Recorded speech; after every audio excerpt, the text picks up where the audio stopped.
Imagínate, carnal, si te contara que existe un país en el mero corazón de África que, por más de 1500 años, guardó un libro sagrado que el resto del mundo cristiano prefirió echarle tierra.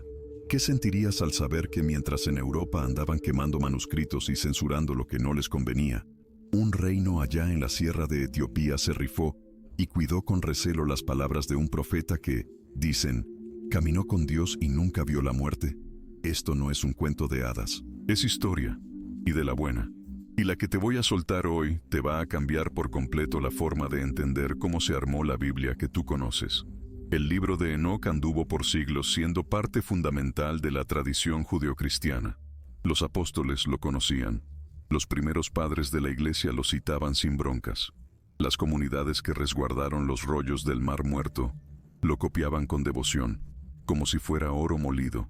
Lo tenían por sagrado, profético, esencial, y de repente, ¡pum!, se esfumó. No es que se lo llevara el diablo, no. Se borró de la memoria colectiva. Los meros de la iglesia, en sus concilios, decidieron que ese texto no iba en el canon. Dejaron de hacer copias. Las menciones que le hacían se volvieron hostiles, como si fuera veneno.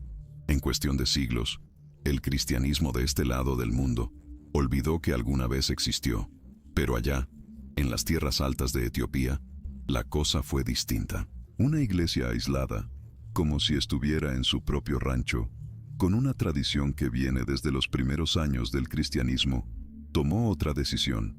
Para ellos, el libro de Enoc nunca dejó de ser palabra sagrada. Nunca lo cuestionaron, nunca lo hicieron a un lado. Mientras en las bibliotecas europeas no se encontraba ni una copia completa, los monasterios etíopes guardaban el texto en su idioma sagrado, el ge'ez. Mientras los teólogos de Occidente andaban debatiendo si el libro de verdad existió, los sacerdotes etíopes lo leían en sus misas. Mientras el resto del mundo olvidaba, Etiopía se rifaba y lo recordaba. Esta es la crónica de una verdad que se perdió en el camino, pero que sobrevivió contra todo pronóstico. Una verdad que habla de ángeles que se bajaron del cielo, de conocimientos prohibidos que les pasaron a los humanos, de visiones del Mesías que te dejan con la boca abierta de lo detalladas que son, de los secretos del universo revelados a un elegido. ¿Por qué Occidente le hizo el feo a lo que Etiopía guardó? ¿Qué demonios contiene este libro que lo hacía tan peligroso para unos y tan sagrado para otros? ¿Cómo es que una tradición cristiana, legítima y todo, tiene una Biblia diferente a la que tú conoces? Esas preguntas no tienen respuestas fáciles, mi buen. Requieren que nos metamos hasta la cocina de cómo se armaron las escrituras, de las movidas de poder que decidieron qué era canon y qué no, de las diferencias bien chidas entre tradiciones cristianas que casi nunca se platican. El viaje que hoy emprendemos te va a llevar desde las cuevas de Qumran, donde se encontraron los pedacitos más viejos del texto, hasta los monasterios de piedra tallados en las montañas etíopes. Desde los concilios donde se jugó el destino de las escrituras, hasta el momento impactante en que unos exploradores europeos redescubrieron lo que su propia civilización había tirado al olvido. Aquí no venimos a armar bronca con ninguna fe, ni a sembrar cizaña. Estamos aquí para desenterrar una verdad fascinante que merece ser conocida. Una verdad que suma, no que resta, a nuestra forma de entender la tradición bíblica. El libro de Enoc trae revelaciones que los primeros cristianos consideraban esenciales. Visiones del fin del mundo, descripciones del Hijo del Hombre en su gloria, explicaciones sobre de dónde viene el mal que complementan y expanden el rollo del Génesis, conocimiento de las estrellas que los antiguos le atribuían a la mano divina. Todo esto sobrevivió gracias a una comunidad de fe que el mundo casi siempre ignora. La Iglesia etíope ortodoxa, con sus tradiciones únicas, sus costumbres de antaño y su canon bíblico más amplio, guardó este tesoro para toda la humanidad. Hoy, ese tesoro está ahí, para quien lo quiera buscar. Ya hay traducciones. Los estudios académicos sobran. El conocimiento que estuvo guardado por siglos puede ser tuyo si tienes la curiosidad suficiente. La pregunta es, ¿tienes esa curiosidad? ¿Estás listo para descubrir la verdad que se le olvidó a la historia sobre el libro de Enoc? ¿Te avientas a explorar lo que solo Etiopía mantuvo con vida? Porque lo que viene no es especulación ni fantasía, es historia documentada, evidencia escrita, tradición viva, y te va a cambiar para siempre la forma en que ves la Biblia y cómo se armó ese canon sagrado. Échale, acompáñame en este viaje que no tiene igual. El libro de Enoc nos está esperando. Para entender cómo Etiopía se volvió la única guardiana de este texto sagrado, primero necesitamos meternos en la historia de película del cristianismo etíope, una de las tradiciones más viejas y menos conocidas del planeta. El cristianismo llegó a Etiopía por ahí del siglo IV, más o menos cuando se estaba volviendo la religión oficial del Imperio Romano. Según la tradición, fue San Frumencio quien evangelizó el reino de Axum, y después lo hizo obispo Atanasio de Alejandría. Pero las raíces de Etiopía con la tradición bíblica son mucho más viejas. Hasta la Biblia, la que conoces, le echa un ojo a Etiopía varias veces. El libro de los Hechos te cuenta la conversión de un eunuco etíope, un funcionario de la reina Candace, que venía de adorar en Jerusalén. Y las historias etíopes hablan de conexiones todavía más profundas, como el famoso rollo del rey Salomón y la reina de Saba. Esta antigüedad le dio a la iglesia etíope una independencia que no era común. Aunque seguía conectada con el patriarcado de Alejandría, su aislamiento geográfico, bien protegida por montañas imponentes, le permitió armar sus propias tradiciones. Cuando las broncas teológicas dividían al resto del cristianismo, Etiopía casi siempre le daba por su lado. El canon bíblico etíope es un librero más cargado, mucho más amplio que el occidental. No solo incluye el libro de Enoc, sino también el libro de los jubileos, obras que otras tradiciones cristianas rechazaron o ignoraron. Para la iglesia etíope, estos no son textos apócrifos o de segunda. Son escritura sagrada, tan inspirada como el Génesis o los Evangelios. ¿Por qué Etiopía se quedó con lo que otros desecharon? Varias razones se juntan. Primero, el aislamiento. Las montañas etíopes armaron una barrera natural contra las influencias de afuera. Lo que se cocinaba en los concilios, lo que definían los padrotes de la iglesia en otros lares, ni de chiste llegaba a Etiopía con autoridad. Las decisiones tomadas en Nicea, Constantinopla o Roma llegaban a cuentagotas, si es que llegaban. Segundo, lo vieja que era su tradición. Cuando el cristianismo llegó a Etiopía, el libro de Enoc todavía era muy respetado. La iglesia etíope, es así, heredó un paquete de textos sagrados, de los viejos, antes de que se pusieran a debatir y a sacar libros de la lista. Tercero, la conexión con tradiciones judías antiguas. Etiopía mantuvo costumbres que otras iglesias dejaron atrás. La circuncisión, las leyes de comida, la observancia del sábado junto con el domingo. Esta onda más pegada al judaísmo original del cristianismo favoreció que se guardaran textos como Enoc, que tenían raíces bien judías. El libro de Enoc que hoy tenemos, el bueno, el completo, solo existe en Ge'ez, el idioma litúrgico etíope. Aunque se han encontrado pedacitos en arameo y griego, ninguna otra tradición lo guardó enterito. Sin Etiopía, nomás tendríamos fragmentos sueltos de una obra que alguna vez fue venerada en todo el mundo mediterráneo. Los manuscritos etíopes más antiguos que poseemos son como del siglo XV, pero la traducción al Ge'ez seguro fue mucho antes, tal vez en el siglo IV o V, cuando el cristianismo se estaba asentando en la región. Esto significa que, por más de 1000 años, generaciones de monjes etíopes copiaron fielmente el texto, resguardándolo para el futuro. Las misas etíopes incluyen lecturas del libro de Enoc. No es un texto que esté guardado en un archivo empolvado. Es palabra viva, que se proclama en las iglesias, que estudian los sacerdotes, que conocen los fieles. Esta continuidad en el uso aseguró su supervivencia de maneras que un simple almacenamiento en bibliotecas no podría. Los monasterios etíopes, algunos tallados en la roca de montañas donde no llega nadie, funcionaron como fortalezas del saber. En lugares como la Libela, con sus famosas iglesias excavadas en la piedra, o en las islas del lago Tana, se resguardaron manuscritos sagrados durante siglos de invasiones, guerras y cambios de gobierno. Si este rollo del libro de Enoc y la increíble historia etíope ya te está volando la cabeza, espérate, que hay más tela de donde cortar. Este canal existe para desenterrar las verdades olvidadas de la historia religiosa, para darle su lugar a tradiciones que el mundo ha ignorado, para buscar un conocimiento de a de veras sobre las escrituras sagradas. Súmate a esta comunidad de exploradores dándole al botón de suscribir. No te prometemos respuestas fáciles, pero sí un viaje honesto hacia verdades que merecen ser conocidas.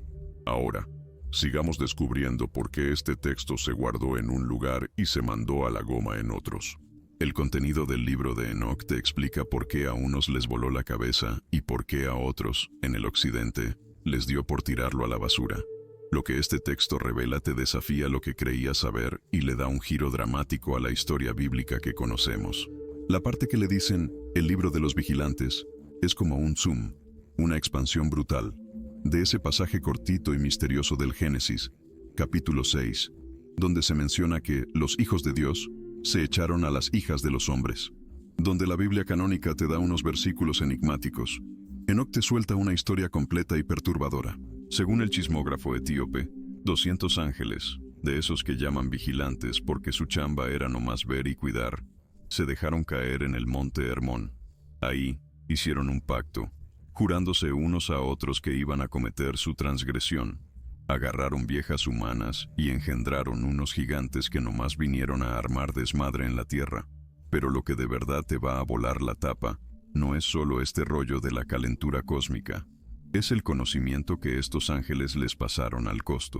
El texto detalla específicamente qué enseñaron: metalurgia para fabricar armas de guerra, cosméticos y técnicas para ponerse guapos, astrología y lectura del cielo, encantamientos y cómo cortar raíces, conocimiento de plantas y sus propiedades. Esta historia te da otra versión de dónde viene la maldad y por qué el ser humano se puso tan vivo con la tecnología. No fue solo la desobediencia en el Edén lo que echó a perder a la humanidad, fue también que les pasaron conocimiento celestial antes de tiempo. La tecnología, la magia, hasta los cosméticos, según Enoc, tienen un origen angelical caído.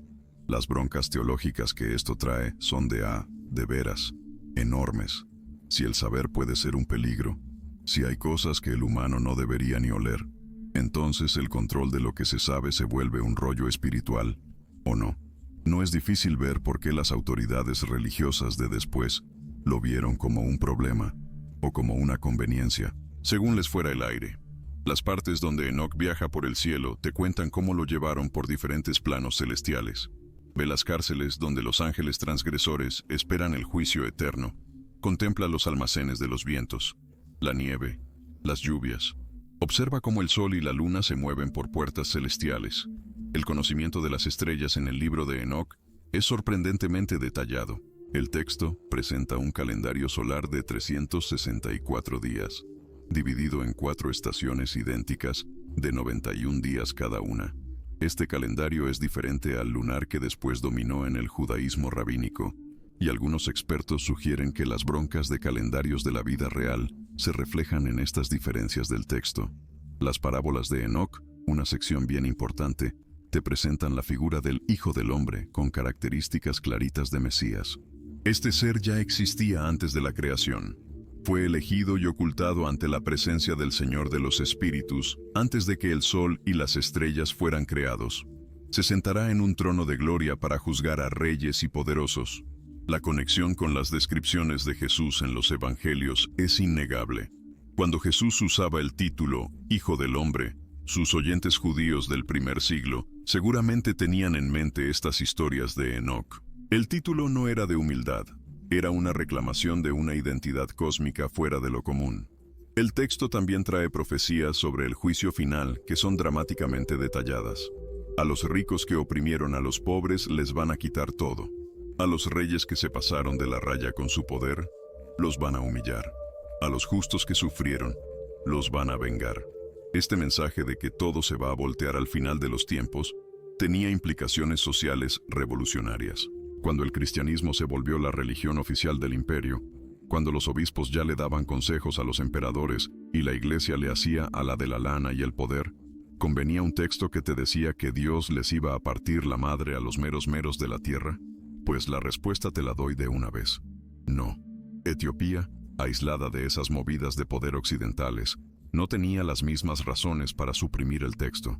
Su iglesia nunca se volvió una institución imperial al estilo romano o bizantino. Sus reyes eran devotos, pero la relación entre el poder del gobierno y el de la iglesia tomó formas diferentes.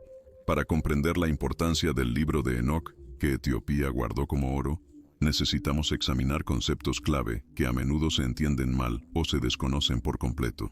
El primer punto clave, el que te va a tronar los sesos, es el del canon bíblico. Muchos creyentes se tragan el cuento de que la Biblia siempre ha sido la misma, que sus límites eran claros desde el principio, como si ya viniera de fábrica. La verdad histórica es otra cosa muy distinta. El canon se fue armando poco a poco a lo largo de siglos, y diferentes comunidades cristianas llegaron a conclusiones distintas sobre qué libros incluir. La Iglesia etíope, fíjate nomás, trae un canon de 81 libros, mucho más cargado que los 66 de los protestantes o los 73 de los católicos. Esto no es que le hayan metido libros de contrabando al final, es que resguardaron una tradición más antigua, de antes de los procesos de exclusión que otras iglesias vivieron. Entender esto te cambia el chip. Aquí la pregunta no es por qué los etíopes le metieron más libros, sino por qué los otros se los anduvieron mochando. El libro de Enoc no lo inventaron los etíopes. Lo heredaron de la iglesia primitiva y simplemente nunca lo quitaron. El segundo concepto fundamental es el del ge'ez como idioma sagrado. El ge'ez dejó de hablarse hace siglos, pero sigue siendo el idioma de las misas en la iglesia etíope, como el latín en el catolicismo tradicional o el eslavo eclesiástico en la ortodoxia rusa. Esta necedad de guardar el idioma tuvo consecuencias chingonas para que el libro de Enoc no se perdiera. Los textos en ge'ez fueron copiados y recopiados por monjes dedicados a través de los siglos. La sacralidad del idioma protegió los manuscritos de que le metieran mano por accidente. Lo que se preservó no es una traducción moderna, sino una transmisión de texto de una antigüedad notable. El tercer concepto que merece un buen clavadito es el de tradición viva contra texto muerto. En Occidente, el libro de Enoc se volvió una curiosidad para los académicos cuando lo redescubrieron. En Etiopía, nunca dejó de ser una escritura funcional. Se leía en las misas, se estudiaba en los seminarios. Los fieles lo conocían. Esta diferencia es importante. Un texto que vive en una comunidad de fe tiene un tipo de preservación diferente al que nomás está guardado en bibliotecas. La comunidad desarrolla interpretaciones, aclara lo que no se entiende, mantiene el contexto de lectura. Cuando los académicos europeos finalmente le echaron mano al libro de Enoc, los sacerdotes etíopes llevaban siglos interpretándolo. El cuarto concepto clave es la relación entre el judaísmo y el cristianismo primitivo que el libro de Enoc nos revela. La iglesia etíope mantiene prácticas que otras tradiciones cristianas abandonaron temprano. Circuncisión, restricciones de comida similares al kashrut judío, la observancia del sábado además del domingo. Estas prácticas reflejan un cristianismo más pegado a sus raíces judías, un cristianismo que no vivió la ruptura radical con el judaísmo que marcó el desarrollo occidental de la fe. El libro de Enoc, profundamente judío en su origen, encaja como guante a la medida en esta tradición.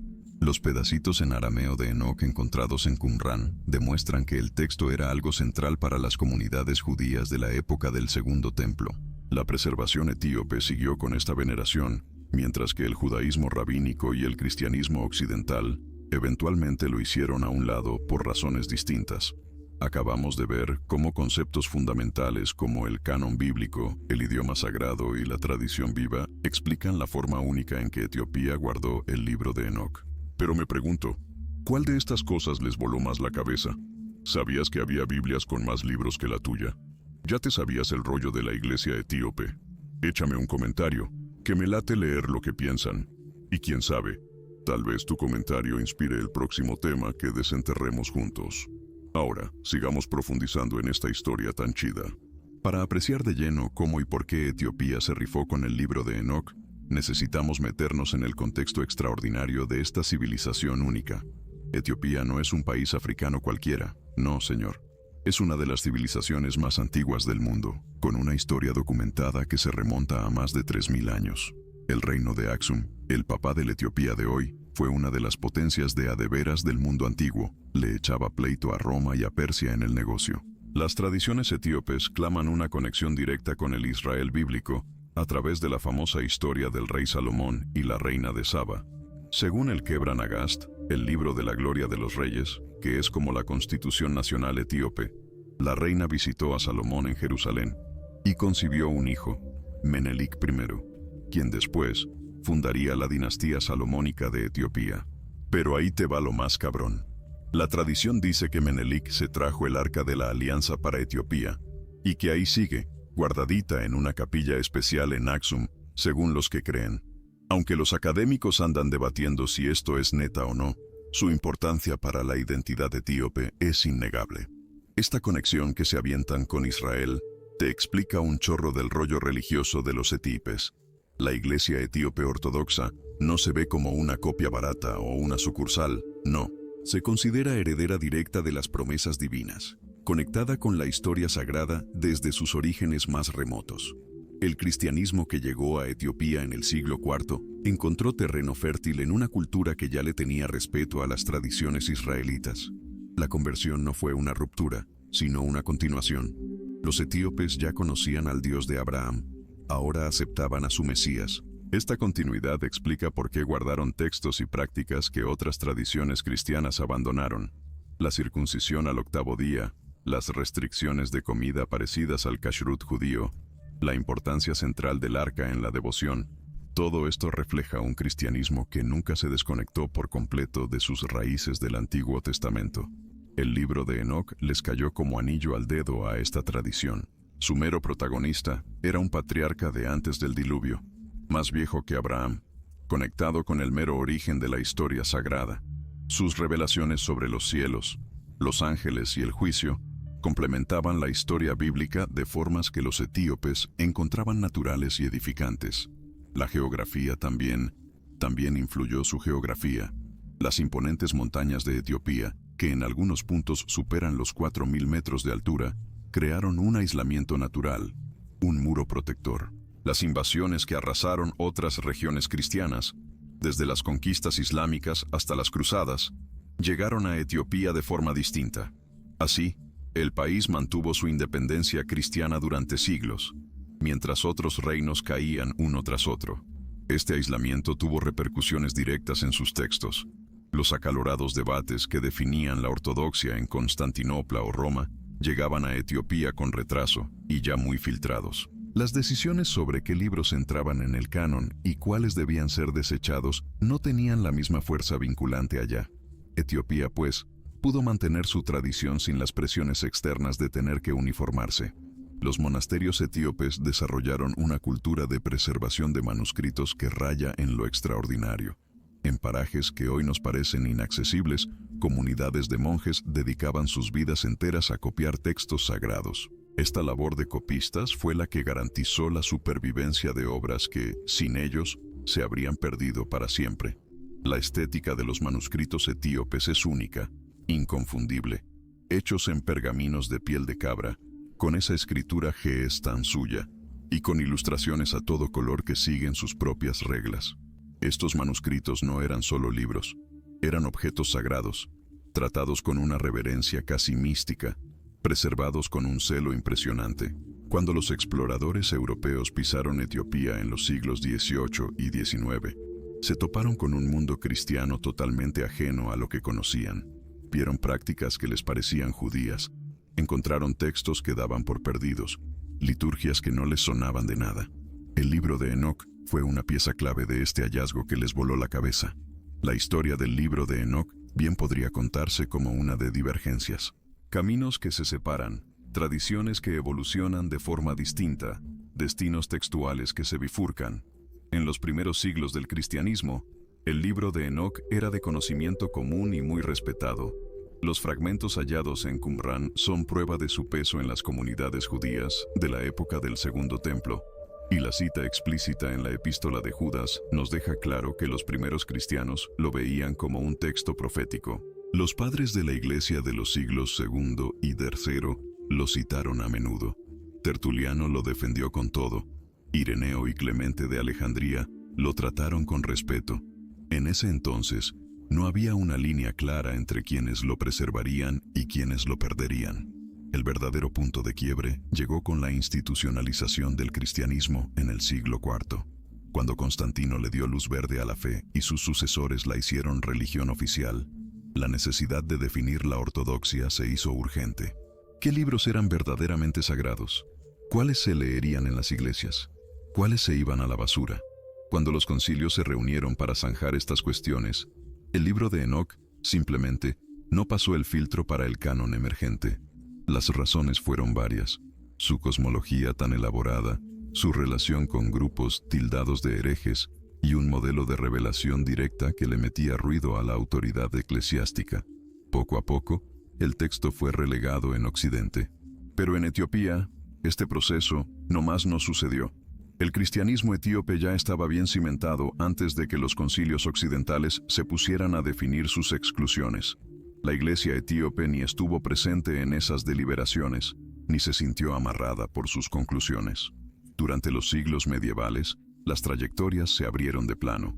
En Europa, las copias del libro de Enoc se esfumaron. Las referencias se volvieron hostiles o de plano confusas. El texto se volvió un chismorreo, algo que supuestamente había existido pero que nadie podía ya consultar. En Etiopía, mientras tanto, el libro se seguía copiando, leyendo, estudiando.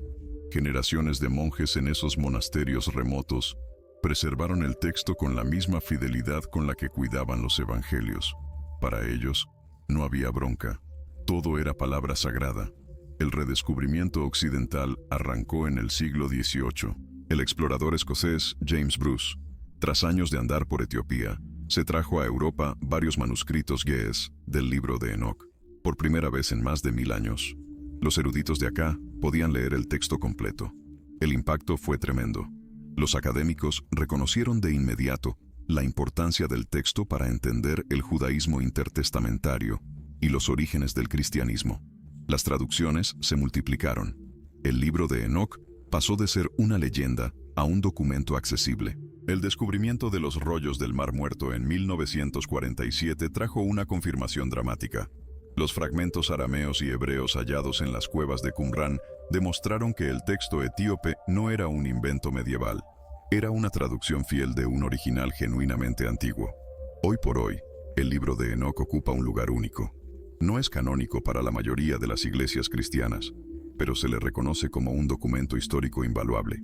Para los cristianos etíopes, sigue siendo escritura sagrada. Para los académicos, es una fuente esencial. Para los buscadores espirituales, un texto que te atrapa. La ironía, mi gente, es de esas que te dejan pensando. Un texto que el mundo occidental mandó al olvido fue celosamente custodiado por una tradición que, para variar, Occidente casi siempre ha ignorado. La historia del libro de Enoc no es solo de preservación, sino también de transformación. Entender cómo este texto fue alterado, interpretado y a veces hasta distorsionado, nos ayuda a valorar lo que Etiopía, de verdad, logró preservar. El primer nivel de transformación fue el lingüístico. El libro de Enoc fue compuesto originalmente en arameo, con posibles tramos en hebreo. Fue traducido al griego en algún punto de la antigüedad, y de ahí pasó al ge'ez etíope. Cada una de esas traducciones implicó decisiones interpretativas que, claro, le movieron al significado original. Los fragmentos arameos de Qumrán nos permiten, en ciertos casos, cotejar la versión etíope con el original. Las diferencias suelen ser mínimas, lo que habla de la fidelidad de la transmisión textual. Pero sí, hay variantes que los especialistas siguen debatiendo. El segundo nivel de transformación fue el editorial. El libro de Enoc que conocemos no es una obra unitaria, sino una compilación de escritos diversos, armados en distintas épocas. El libro astronómico podría ser el más antiguo, las parábolas, las más recientes. ¿Quién decidió juntarlos? ¿Había otras secciones que no la libraron? Las evidencias sugieren que la compilación ya existía de forma similar a la actual cuando fue traducida al griego y luego al ge'ez. Los etíopes heredaron una antología ya hecha, pero los procesos de cómo se formó, esos siguen medio oscuros. El tercer nivel de transformación fue el interpretativo. Cada comunidad que leía el libro de Enoc lo interpretaba según sus propias broncas y contextos. Los judíos del Segundo Templo lo leían de una forma, los primeros cristianos de otra, los gnósticos de otra muy diferente. Los etíopes, por su parte, desarrollaron sus propias tradiciones de interpretación a lo largo de los siglos. Cuando el texto fue redescubierto por Occidente, estas capas interpretativas se multiplicaron. Los primeros traductores europeos venían con sus propios prejuicios. Los académicos del siglo XIX lo leyeron a través de lentes evolucionistas o comparativistas. Los teólogos lo evaluaron bajo criterios confesionales. Hoy, nuevas distorsiones lo amenazan. En ciertos círculos populares, al libro de Enoc lo venden como el libro que la Iglesia no quiere que leas. como si revelara secretos de conspiración. Los ángeles vigilantes se interpretan como extraterrestres. El conocimiento prohibido se asocia con tecnología avanzada perdida. Esas lecturas modernas, aunque se entienden por el lenguaje dramático del texto, ignoran por completo el contexto original. Los autores y lectores antiguos del libro de Enoc no estaban pensando en alienígenas ni en civilizaciones perdidas. Ellos pensaban en pecado cósmico, en juicio divino, en la explicación del mal en el mundo. Otro tipo de distorsión viene de la apropiación religiosa selectiva. Algunos grupos citan el libro de Enoc cuando les conviene a sus argumentos, pero se hacen de la vista gorda con las partes que contradicen sus posturas. El texto se vuelve una cantera de citas descontextualizadas, en lugar de leerse como una obra coherente con su propia lógica interna. La tradición etíope, la Neta, nos ofrece un correctivo valioso. Durante más de 15 siglos, la Iglesia etíope ha leído el libro de Enoc como escritura sagrada, desarrollando interpretaciones consistentes y bien contextualizadas. Este conocimiento acumulado merece respeto y atención, aunque los occidentales, pues, rara vez se echen un clavado en él. Para recuperar el significado original del texto, se necesita humildad y esfuerzo. Debemos reconocer que somos lectores tardíos, separados del contexto de su composición por milenios. Las comunidades que preservaron el texto guardan un conocimiento del que el académico novato simplemente adolece. También debemos distinguir entre el texto en sí y las interpretaciones que se le han superpuesto. El libro de Enoc es un documento antiguo con su propia integridad. Las lecturas modernas, sean académicas, devocionales o de esas sensacionalistas, son añadidos que no deben confundirse con el original.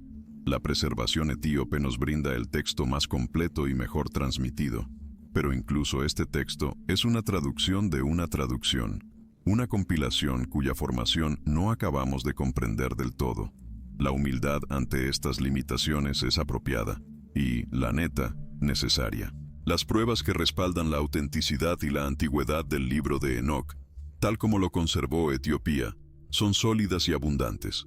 La prueba más importante viene de los rollos del Mar Muerto. Entre los miles de fragmentos descubiertos en las cuevas cercanas a Qumran, se identificaron numerosos manuscritos del libro de Enoc escritos en arameo. Estos fragmentos datan más o menos del siglo II a.C. hasta el siglo I de nuestra era. Su existencia demuestra que el libro de Enoc circulaba a sus anchas en comunidades judías siglos antes del cristianismo. Es importante destacar que los fragmentos de Qumran corresponden a todas las secciones del libro de Enoc, excepto las parábolas. Esta ausencia ha generado debate. Algunos especialistas plantean que las parábolas son de composición más tardía, posiblemente contemporáneas con el cristianismo primitivo. Otros argumentan que su ausencia puede ser una mera coincidencia o reflejo de las preferencias particulares de la comunidad de Qumran. La comparación entre los fragmentos arameos y la versión etíope demuestra una transmisión textual notablemente fiel. Las diferencias son mínimas, acordes con los tipos de variación que esperaríamos en cualquier tradición manuscrita. La versión etíope conservó genuinamente el texto antiguo, no se lo inventó ni lo alteró de forma significativa. La segunda línea de pruebas viene del Nuevo Testamento. La epístola de Judas, en sus versículos 14 y 15, cita directamente el libro de Enoc, tratándolo como profecía auténtica. Esta cita demuestra que el texto era conocido y respetado por los primeros cristianos.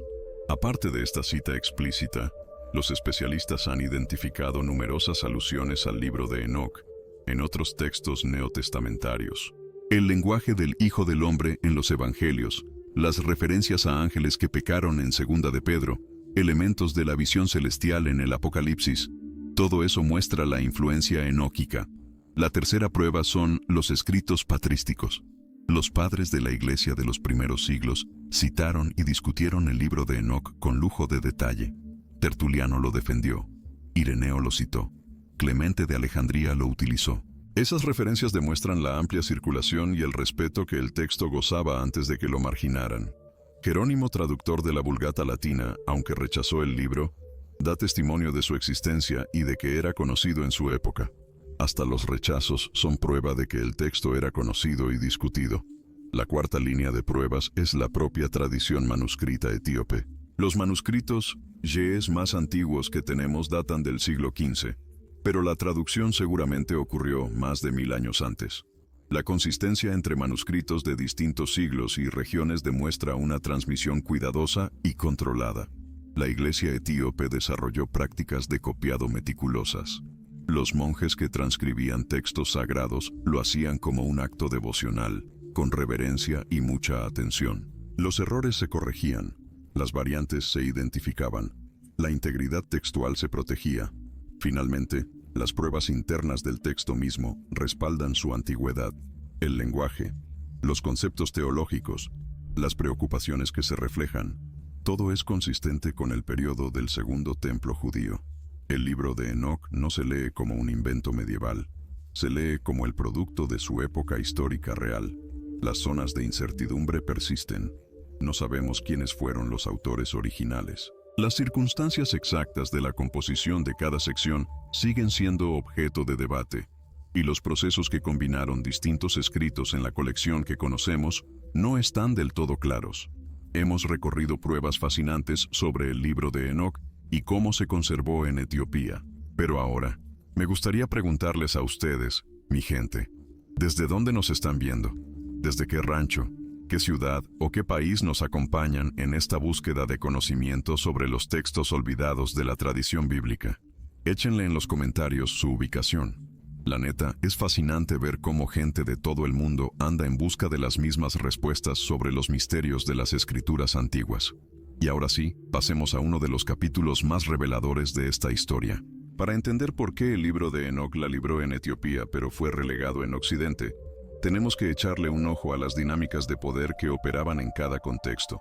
El cristianismo occidental experimentó un cambio radical en el siglo IV. De ser una religión perseguida, pasó a ser la fe del imperio. Los emperadores romanos, empezando por Constantino, se metieron de lleno en los asuntos eclesiásticos. La unidad doctrinal se volvió un asunto de Estado. En este contexto, definir el canon bíblico no era solo un rollo teológico, era un asunto político. Un imperio requería una religión unificada con textos bien definidos. La diversidad de escrituras que había caracterizado al cristianismo primitivo se volvió un problema. Los concilios que establecieron el canon operaron bajo esas presiones. No fueron reuniones de santos desinteresados buscando la pura verdad divina. También fueron eventos políticos donde distintas facciones se agarraron del chongo por la influencia, donde la voluntad imperial metía su cuchara, donde las consideraciones prácticas le daban en la torre a las decisiones. El libro de Enoc presentaba varios problemas para este proyecto de unificación. Su cosmología tan elaborada no cuadraba fácil con los marcos que se estaban estandarizando. Su modelo de revelación directa le ponía un riesgo a la autoridad eclesiástica emergente, y su asociación con grupos considerados heréticos, pues, lo contaminaba por extensión. Los obispos del siglo IV estaban construyendo instituciones que siguen vivas hasta hoy. La autoridad episcopal, la sucesión apostólica, el magisterio de la Iglesia, todo exigía que la revelación fluyera por canales oficiales. Un texto que mostraba a un patriarca antediluviano recibiendo secretos celestiales sin intermediarios institucionales, le ponía en jaque este monopolio. Las críticas sociales implícitas en el libro de Enoc también eran un broncón. Sus denuncias contra los ricos y poderosos, sus promesas de que reyes y príncipes serían humillados en el juicio, resonaban incómodas cuando la Iglesia ya andaba de la mano con el poder imperial. Etiopía vivió dinámicas muy diferentes. Su Iglesia nunca se convirtió en una institución imperial al estilo romano. La relación entre poder religioso y secular tomó rumbos distintos.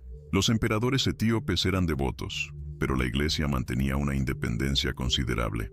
El aislamiento geográfico significaba que las decisiones tomadas en concilios lejanos no tenían ni voz ni voto. Etiopía no recibía órdenes de Constantinopla ni de Roma sobre qué libros debían incluirse en su Biblia.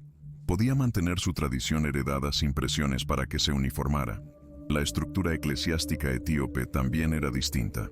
Los monasterios jugaban un papel central, y estos, a menudo, estaban en lugares remotos, lejos de los centros de poder.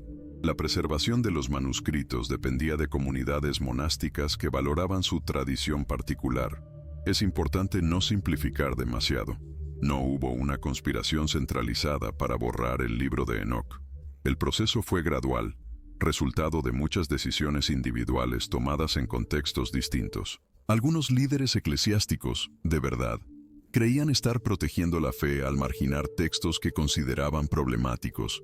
Tampoco hay que idealizar la tradición etíope como si estuviera libre de sus propias broncas de poder. La iglesia etíope tiene su propia historia de conflictos internos, de ortodoxias impuestas, de textos favorecidos y de los que fueron relegados. Ninguna institución humana está exenta de estas realidades. Lo que sí podemos afirmar es que las circunstancias históricas particulares de Etiopía permitieron que se conservara un texto que en otros contextos fue marginado. Los intereses que llevaron a la exclusión del libro de Enoc en Occidente, simplemente, no jalaron de la misma manera en las tierras altas etíopes. La lección más grande es que la formación del canon bíblico fue un proceso humano, marcado por las circunstancias de su tiempo. Esto no quiere decir que el canon resultante sea ilegítimo. Significa que debemos entenderlo en su contexto, reconociendo que otras posibilidades existían y que textos valiosos se quedaron fuera en algunas tradiciones, mientras que en otras la libraron. Vamos a echarle un vistazo directo al contenido del libro de Enoc, tal como lo conservó la tradición etíope, basándonos en las fuentes primarias que tenemos a la mano. El texto arranca con palabras solemnes que marcan su naturaleza profética. A Enoc lo presentan como un hombre justo, a quien Dios le abrió los ojos, y que vio la visión del santo en los cielos, tal como se la mostraron los ángeles. Lo que viene después son revelaciones destinadas no para su generación, sino para las que vendrían. El libro de los vigilantes nos narra la transgresión de los ángeles celestiales. El texto nombra a los líderes de esos 200 que bajaron: Semiasa, quien los guió; Azazel, quien enseñó las artes prohibidas, y otros cuyos nombres conservan resonancias de antiguas tradiciones angelológicas. La descripción de los conocimientos transmitidos es bien específica. Las fuentes conservan que Azazel les enseñó a los hombres a hacer espadas, cuchillos, escudos y corazas, y les mostró los metales y el arte de trabajarlos, y brazaletes y ornamentos, y el uso del antimonio y el embellecimiento de los párpados, y toda clase de piedras preciosas y tinturas. Otros ángeles enseñaron encantamientos y el corte de raíces. Otros revelaron las estrellas. Otros, el curso de la luna. El conocimiento así transmitido abarcaba tanto tecnología como magia, tanto astronomía como artes ocultas.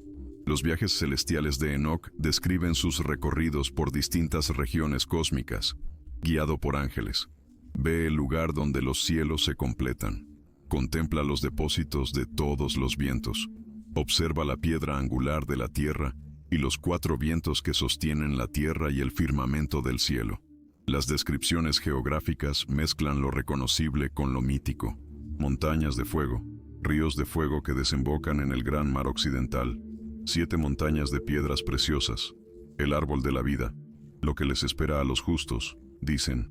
Las parábolas de Enoc, para que se entienda, te avientan unas visiones del juicio final y de un tal elegido o hijo del hombre. Los textos antiguos lo pintan con palabras que te sacan de onda. Dicen que su cabeza era como lana blanca y que andaba con otro cuyo rostro se parecía al de un hombre, pero con una gracia que te dejaba frío, como de ángel de los meros meros. Este hijo del hombre, agárrense, ya existía antes de que el sol y las estrellas prendieran. Su nombre ya estaba puesto ante el Señor de los Espíritus desde antes de que el mundo se armara. Lo pintan como la luz para la gente que no es del pueblo elegido y el consuelo para los que la sufren. El juicio que se narra ahí, agárrense, es de película. A los reyes y a los meros picudos los van a entregar a los ángeles para que les den su merecido. Van a rogar por piedad, pero ni madres no la hallarán. Los justos, esos que fueron pisoteados, ahora sí que se van a levantar. Dicen que el ajuste de cuentas final es total y sin apelación. Luego está el libro astronómico, que te explica el calendario del sol y los movimientos del cielo con una precisión que te pasmas. Ahí te detallan las puertas por donde el sol se asoma y se esconde, los días y las noches, las estaciones. Un calendario de 364 días, que te lo venden como una revelación directa de cómo se armó el universo. La epístola de Enoc trae sus sermones para los justos y sus advertencias para los que andan en malos pasos. Para los fieles, las promesas son para apaciguar el alma. No le saquen, almas justas, que los ángeles llevan la cuenta de su sufrir. Su esperanza no será en vano. Sus quejas serán escuchadas. Pero para los pecadores, las advertencias son a la brava. Ay de ustedes que se tragan el sudor de los justos. Ay de ustedes que andan de aquí para allá, bebiendo de cualquier fuente. Sus riquezas se les van a ir al caño. Sus placeres se les van a volver un infierno. La verdad es que la raza que le sabe, los académicos, reconocen que el libro de Enoc es un documento que vale oro para entender cómo se movía el judaísmo en tiempos del Segundo Templo. Las investigaciones siguen sacando a la luz sus amarres con el Nuevo Testamento, con los textos del Apocalipsis y con las esperanzas de un Mesías que traía la gente de entonces. Ya que le rascamos a toda la evidencia sobre el libro de Enoc y cómo se salvó de milagro allá en Etiopía, la pregunta clave que se nos viene es, ¿y ahora cómo le metemos este rollo a lo que creemos y a nuestra historia? Lo primero es reconciliar las diferentes ramas cristianas. Que la iglesia etíope lo tenga como palabra sagrada y otras no. Es una realidad que tenemos que aceptar, no andarle buscando tres pies al gato para que cuadre. El cristianismo, para que quede claro, nunca ha sido una sola pieza. Desde el principio, cada comunidad traía sus propias costumbres, sus rollos, sus textos sagrados. La iglesia etíope ortodoxa es una tradición legítima y de hace un chingo, viene de los primeros siglos de la fe. Su visión merece respeto, no que la anden viendo por encima del hombro. Para la banda que está en otras tradiciones y no ve a Enoc como canónico, no significa que se lo tengan que tragar como escritura, pero sí, que le bajen de huevos y reconozcan que hay carnales en la fe que lo han venerado por siglos. Un poco de humildad ante esta diversidad no cae mal. La segunda bronca es entre la fe y lo que dice la historia. Hay creyentes que se ponen nerviosos cuando se enteran de que el canon bíblico se armó con procesos históricos, que hubo sus debates, que había otras opciones. Les da miedo que eso le quite peso a las escrituras. Pero, la neta, esa tensión está de más. Reconocer que Dios se movió a través de gente de carne y hueso no le quita nada a la mano divina. La inspiración puede jalar a través de concilios, decisiones, tradiciones de la comunidad. La historia de la humanidad y el jale de Dios no están peleados. Lo que sí hace este reconocimiento es bajarnos de la nube. Si las decisiones del canon las tomaron humanos, pues tienen sus límites. Podemos agradecer lo que nos llegó, pero sin olvidar que textos que valían la pena se quedaron fuera en otras tradiciones. La tercera es entre el texto viejito y las fumadas modernas. El libro de Enoc ha sido usado para armar teorías de ovnis, de conspiraciones de la iglesia, de rollos New Age. Esas lecturas, por más que suenen chidas, casi siempre le tuercen el cuello al significado original. Para rescatar el libro de Enoc, hay que leerlo como era. Era literatura religiosa judía de ese tiempo entre el Antiguo y el Nuevo Testamento. Sus autores y los que lo leían creían en ángeles, en un juicio de Dios, en profecías. No andaban con rollos de marcianos ni de tecnología que se les perdió. Esto no quiere decir que el texto no sirva hoy. Sus temas de justicia, de esperanza en la mala racha, de la responsabilidad que tenemos en este mundo, son cosas que siempre nos pegan, pero hay que saber diferenciar lo que dice el texto y lo que queremos que nos diga. La cuarta es entre el curiosismo espiritual y el compromiso con la comunidad. El libro de Enoc le prende a muchos que lo buscan por su cuenta, fuera de las iglesias. Esa búsqueda individual está bien, pero no lo es todo. Las comunidades que lo han guardado y leído por siglos traen un conocimiento que al que lo lee solo le falta.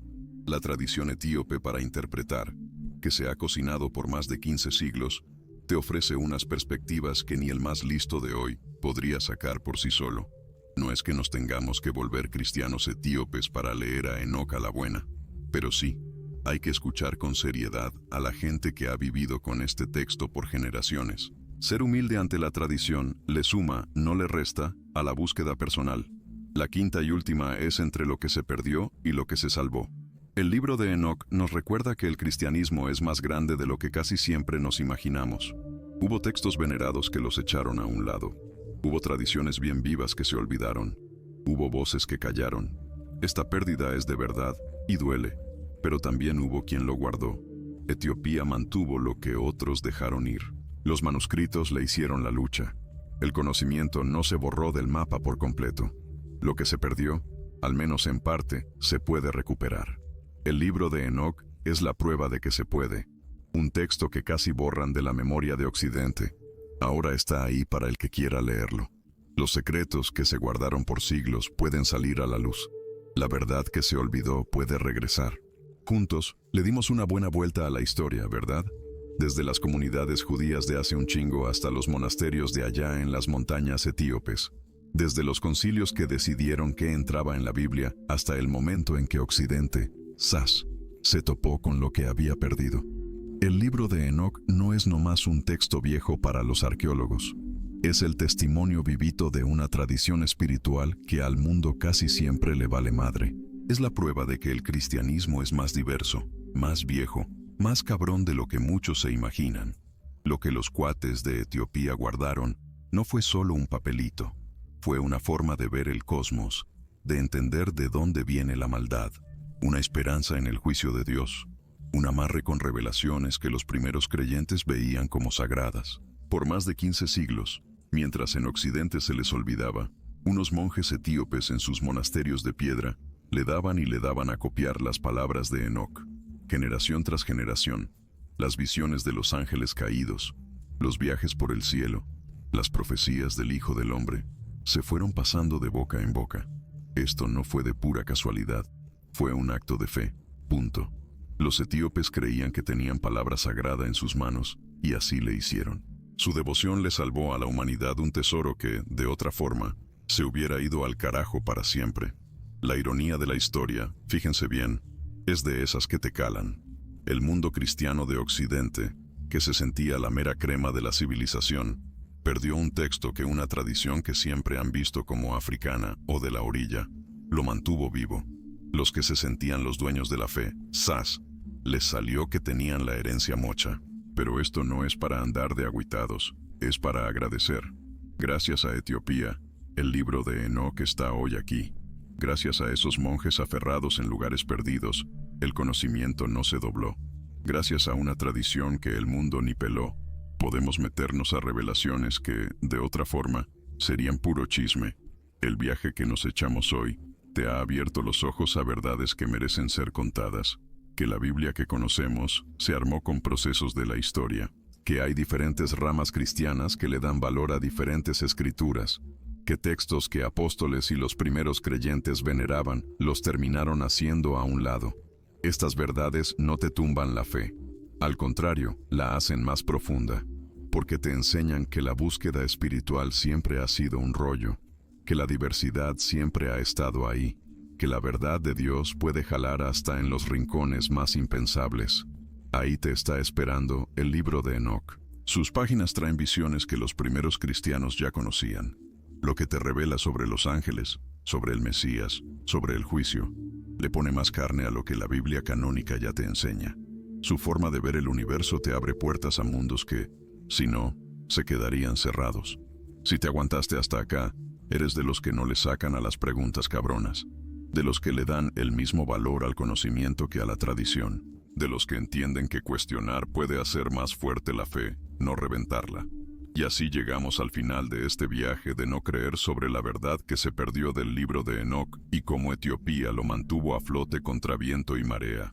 Si te quedaste hasta el final, es porque eres de los que le rascan al conocimiento de verdad, de los que respetan las tradiciones que no son comunes, de los que entienden que la verdad espiritual puede aparecer donde menos te lo esperas. Este canal es para gente como tú, ni más ni menos. Si todavía no te suscribes, este es el momento para darle. Tenemos un chingo más que destapar juntos sobre los textos que se perdieron, las tradiciones que nadie pela, los misterios de la historia de la religión. Que me acompañes en este camino, neta, lo es todo. Pícale a la campanita para que no se te vaya ningún video. Y ahora, ahí en tu pantalla va a salir otro video que te va a seguir abriendo la mente sobre los secretos de las escrituras viejitas. No te quedes aquí. La búsqueda de la verdad, esa nunca se acaba. Etiopía le echó mano a la verdad cuando a otros se les fue el avión. Los monjes guardaron lo que los concilios le dieron la espalda. El conocimiento aguantó cuando todo parecía que se iba a la chingada. Y ahora, esa verdad la tienes tú, carnal. El libro de Enoc se aguantó por siglos, esperando. Su momento ya le llegó.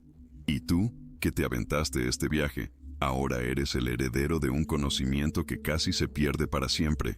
Rífate con ese legado. Comparte lo que aprendiste y nunca dejes de buscar la verdad donde sea que se esconda.